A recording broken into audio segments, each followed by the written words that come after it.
Hello and welcome to a Smurd P video, and today we are looking at Go-Go Power Rangers issue 28 from Necessarily Evil series.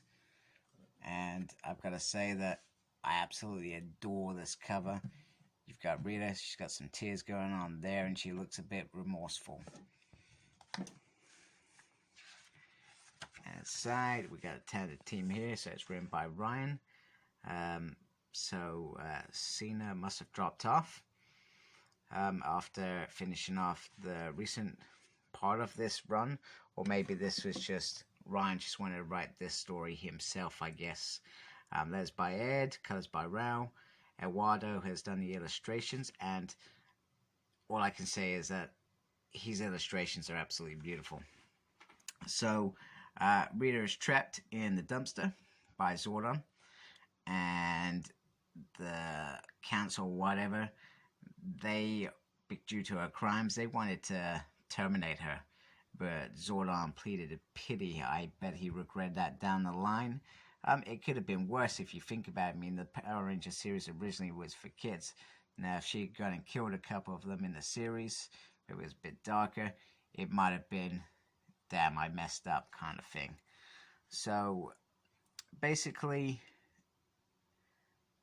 they want to rehabilitate her, so they start with scenarios, etc. And this one begins, and at the beginning she kind of remembers that she's Rita Repulsa, which is interesting. She wants to rule the universe.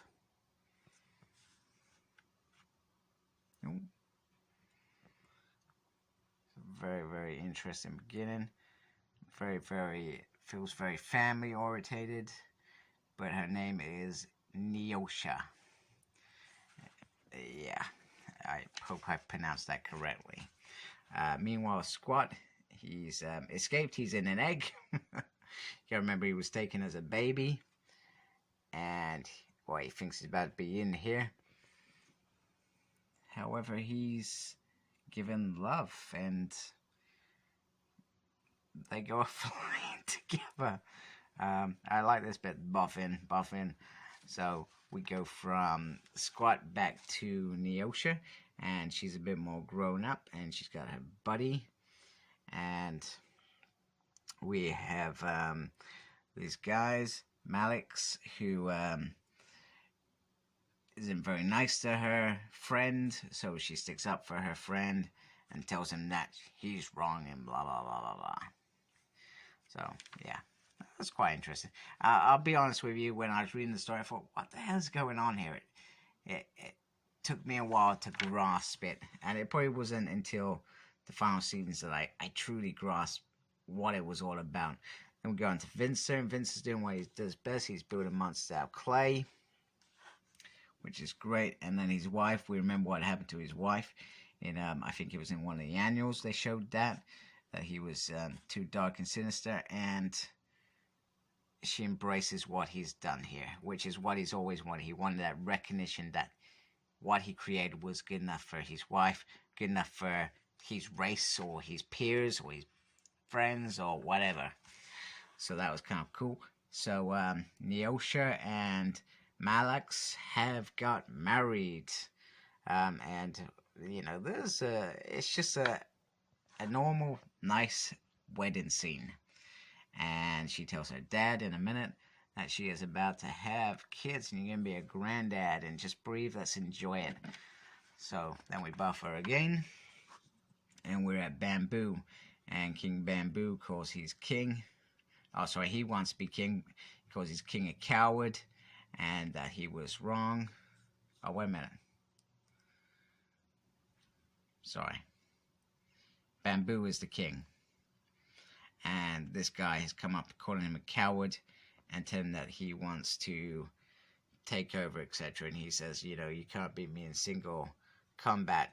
However, Bamboo, who specializes in poisons and all that sort of stuff, says, you know what? This is my father's sword, and if we both cut it, the poison will sleep in, and whoever lives long enough can have the cure and can be king. and that proved who was the strongest.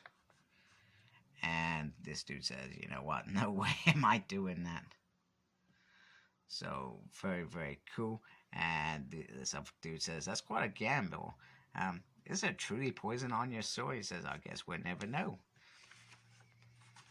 Then meanwhile, jump a little bit forward and we talk about Neosha and her child, and they're talking about monsters.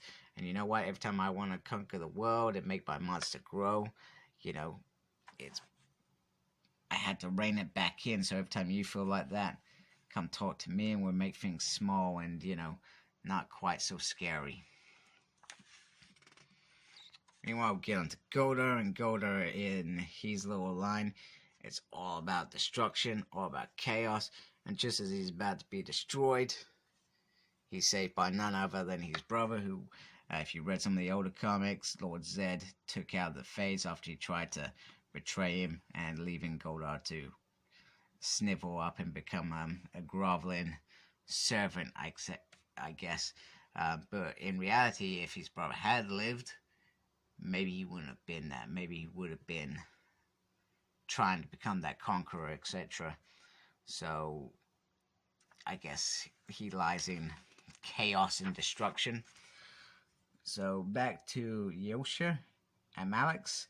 They're having a nice family moment, and the grandkid's gonna come see them, and that's her kid all grown up. So we jumped. This woman is now old, and she almost resembles Rita Repulsa. And then crunch, the grandkid gets it. It's Eye Guy. We got putties coming in, and it's all, you know, she says she sees in her dreams, and then she sees herself, and then herself goes to destroy her, and scanning is complete. So Rita's a bit lost here. She's lived this whole life. It's not her life. She thinks her name is Neosha, and she lived 76 years. And what this machine does is it tells her that it is part of this redemption. It is showing her a life that could have perhaps been led by her. For others, it was different, and some only required a little bit of modernization. Some required tranquility, purpose. Some just required chaos to get past the things. However, what is clear is it's always ongoing, these scenarios, always. And her readers comes from the stem of feeling abandonment and isolated. I guess that's why I guess she seeked out Master Val, because she wanted to know her father, and her father, being the evil creature that he was, took her under his dark wing, I guess. Anyway, part of Rhea's and I did want to say this on the last page before I got to this page, part of it was about Rita understand what happened to all her victims. Now that is a very, very big number. So what this program does, it puts her in their lives and how she destroyed them. So that last scene with Eye Guy and her, that was her killing, I forgot her name, Yoasha. Oh god, that's terrible. I remember Alex. But anyway, they put her in these lives, and that is her punishment and atonement. However, we know it doesn't work. It doesn't seep in, because as soon as she's free, she wants to conquer Earth and carry on her reign of terror. So it's brilliant that she cannot be redeemed at this point. So anyway, she's thrown into this next little child, and she's like, remember I'm Rita Repulsa, remember I'm Rita Repulsa. And she's, you know, it starts the end. So it's actually brilliant story. From regarding art, I love Eduardo's art, brilliant. I'm going to give that 10 out of 10. I really enjoyed the colors.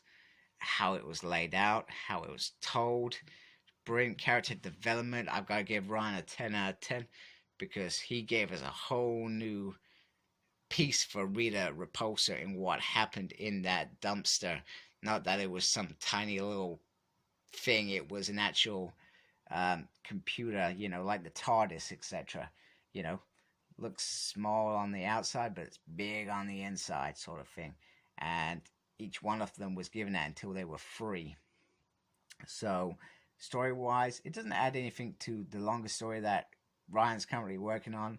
We're about to go into the next bit with the Mega Rangers, I guess, and we're working towards the end of this series. So, but it's a nice touch to add in there. And cover art, I love this cover art. I'm going to give this 10 out of 10. It's a beautiful representative of what this issue is. So like, comment, subscribe. Follow me on Facebook. My page is SmurtP. Follow me on Twitter at SmurtP. No idea what I'm doing, but I'm on there tweeting and stuff. And embrace the geekiness. Take care. Goodbye.